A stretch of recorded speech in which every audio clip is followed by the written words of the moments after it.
UP की morning news bulletin में आपका स्वागत है। आइए जानते हैं आज की फटाफट बड़ी खबरों को। यूपी में राजा भैया की पार्टी ने सपा को समर्थन देने का ऐलान किया है। पहले चर्चा थी कि राजा भैया भाजपा का समर्थन कर सकते हैं। पार्टी के प्रतापगढ़ के जिला अध्यक्ष राम अचल वर्मा ने कहा, कल हजारों कार्यकर्ता अखिलेश यादव की जनसभा में शामिल होंगे। प्रधानमंत्री नरेंद्र मोदी ने बुधवार को बस्ती और श्रावस्ती में चुनावी रैली को संबोधित किया। श्रावस्ती में पीएम ने कहा, मैं गरीब का बेटा हूं, किसी शाही खानदान से नहीं हूं, मुझे किसी के लिए कुछ कमाना नहीं है। शहजादे दिन में सपने देखते हैं। सपा कांग्रेस वालों को पानी की टोटी खोलने में महारत है। 4 जून को यूपी की जनता इनको नींद से जगाने वाली है। समाजवादी पार्टी के प्रमुख अखिलेश यादव ने अब गर्मी को लेकर भी बीजेपी को घेरा है। अखिलेश ने कहा कि इतनी गर्मी में चुनाव करवाकर बीजेपी ने हमें और आपको परेशान किया है। भाजपा सरकार में 10 परीक्षाओं के पेपर लीक होने के बाद 30 लाख विद्यार्थियों का भविष्य खराब हुआ है।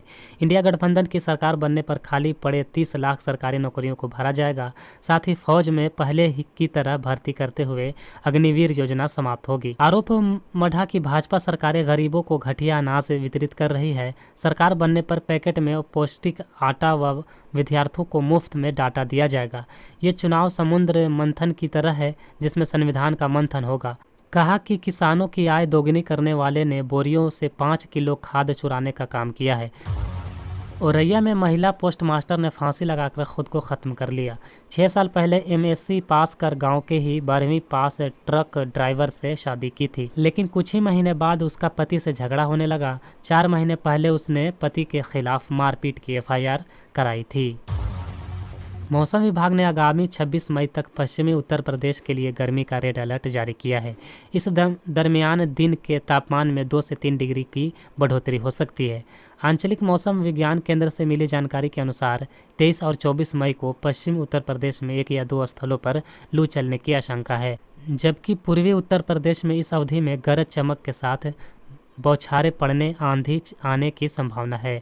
हवा की रफ्तार 30 से 40 किलोमीटर प्रति घंटे की हो सकती है। 25 और 26 मई को पूरे उत्तर प्रदेश में गर्म रात रहेगी। जौनपुर में सीएम ने अखिलेश की सभा में हुए हंगामे पर निशाना साधा। कहा, रोज भगदड़, रोज अराजकता, रोज मारपीट। जब ये सत्ता में रहे होंगे तब इन्होंने उत्तर प्रदेश की जनता का खून कैसे चूसा होगा, कैसे शोषण किया होगा, ये किसी से छिपा नहीं है। सपा और कांग्रेस की स्थिति ये है कि जब वे सत्ता से कोसों दूर हैं तब भी वे अपने नेता का सम्मान नहीं कर पा रहे हैं। खुद को सीबीआई और एएनआई अफसर बताकर ठगों ने एक रिटायर्ड पीडब्ल्यू अधिकारी को डिजिटल अरेस्ट कर लिया। ठगों ने फ़ोन पर धमकाते हुए कहा कि दिल्ली से कंबोडिया भेजे गए उनके नाम से बुक पार्सल में पासपोर्ट और एटीएम कार्ड मिले हैं। उन पर मनी लॉन्ड्रिंग का शक है। इसके बाद फर्जी अफसरों ने दहशत में आए पीड़ित से एक खाते में 30 लाख रुपए जमा करा लिए। मध्य प्रदेश का मोस्ट वांटेड अपराधी किशोर उर्फ किस्सू तिवारी बुधवार को अपनी बेटी के साथ रामलला के दर्शन करने अयोध्या पहुंचा, जहां पुलिस ने उसे गिरफ्तार कर लिया। किस्सू 23 साल से फरार था। यूपी के आगरा के सबसे बड़े कपड़ा मार्केट सिंधी बाजार बुधवार की दोपहर बाद अचानक आग लग गई। धीरे धीरे इस आग ने कई दुकानों को चपेट में ले लिया। आग पर काबू पाने के लिए 6 दमकलें लगाई गईं, लेकिन 2 घंटे बाद भी आग पर काबू नहीं पाया जा सका था। आग लगने का कारण प्रथम दृष्टया शॉर्ट सर्किट माना जा रहा है। वहीं इससे दुकानदारों को करोड़ों रुपए का नुकसान हुआ है। आगरा के 3 फुटवियर कारोबारी पर चल रही आयकर सर्च का समापन मंगलवार रात 9 बजे हो गया। B K shoes company, Mansoob footwear company एवं हरमिलाप ट्रेडर्स पर लगभग 80 घंटे तक चली इस सर्च में विभाग ने 57 करोड़ रुपए की नकदी जब्त की है। इसको बैंक में जमा करा दिया गया है। लगभग 1 करोड़ रुपए के जेवर मिले हैं। कुछ निवेश प्रॉपर्टी भी है। बड़ी रकम हवाला की गई है। लगभग 30 करोड़ रुपए की पर्चियाँ मिली है। कांग्रेस अध्यक्ष मल्लिकार्जुन खड़गे ने कहा है कि पार्टी ने सोच समझकर इस लोकसभा चुनाव में कम सीटों पर लड़ने का फैसला लिया है, ताकि बीजेपी को हराने के लिए इंडिया गठबंधन को एकजुट रखा जा सके। उन्होंने कहा कि प्रियंका राहुल हमारी पूंजी है और सारी पूंजी एक बार में ही खर्च नहीं की जा सकती है। हरियाणा के महेंद्रगढ़ में एक चुनावी सभा को संबोधित करते हुए कांग्रेस नेता राहुल गांधी ने कहा है कि पीएम मोदी की छवि का गुब्बारा फट गया है। उन्होंने कहा, इनकी जो छवि थी ये ख़त्म हो गई है, ये बची नहीं है, गुब्बारा फट गया है, धड़ाक से गया। अब जो मैं भी चाहता हूँ नरेंद्र मोदी के मुंह से बुलवा सकता हूँ। आप मुझे बोलो कि क्या बुलवाना है, मैं बुलवाता हूँ। राहुल गांधी ने कहा, पहले मैंने कहा कि मोदी जी 10 साल से अपने अडानी अंबानी का नाम नहीं लिया, अब आप अपने एक भाषण में अडानी अंबानी का नाम लो। 2 दिन बाद नरेंद्र मोदी जी कहते हैं कि टेम्पू में अडानी अंबानी कांग्रेस पार्टी को पैसा दे रहा है। नरेंद्र मोदी जी, आपको कैसे मालूम कि टेम्पू में पैसा दे रहा है? अगर आपको मालूम है तो अपने अपने मित्रों की सीबीआई, ईडी, इनकम टैक्स वालों से जांच क्यों नहीं करवाई?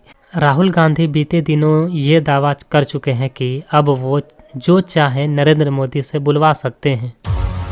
राजस्थान के झुंझुनू में एक दलित युवक की बेरहमी से पिटाई का वीडियो सामने आने के बाद विपक्षी पार्टियां बीजेपी पर हमलावर हैं। युवक की मौत हो गई है।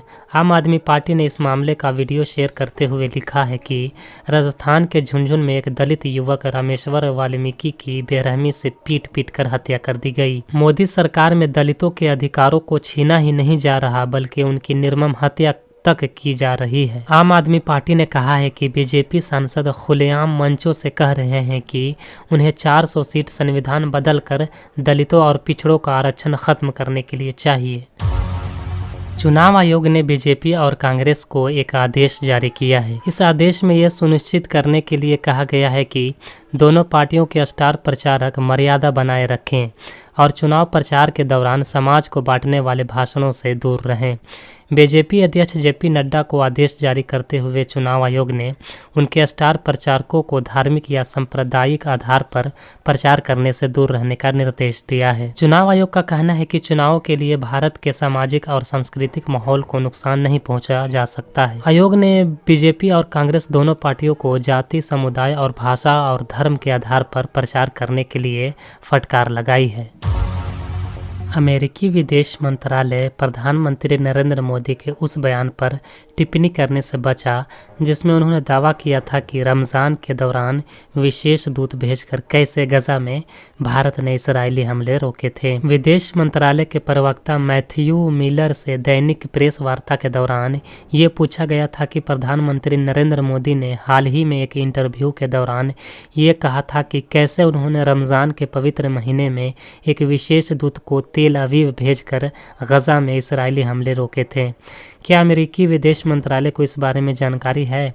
इस पर मैथ्यू मिलर ने कहा, मुझे इन बयानों के बारे में पता है, लेकिन मैं उस पर टिप्पणी नहीं करूंगा।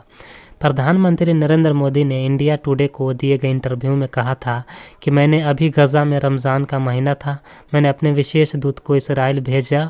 मैंने उनसे कहा था कि आप इसराइल के राष्ट्रपति प्रधानमंत्री सबसे मिलिए और उन्हें समझाइए कि कम से कम रमज़ान में गजा में बमबारी ना करें, और उन्होंने पालन करने का भरपूर प्रयास किया।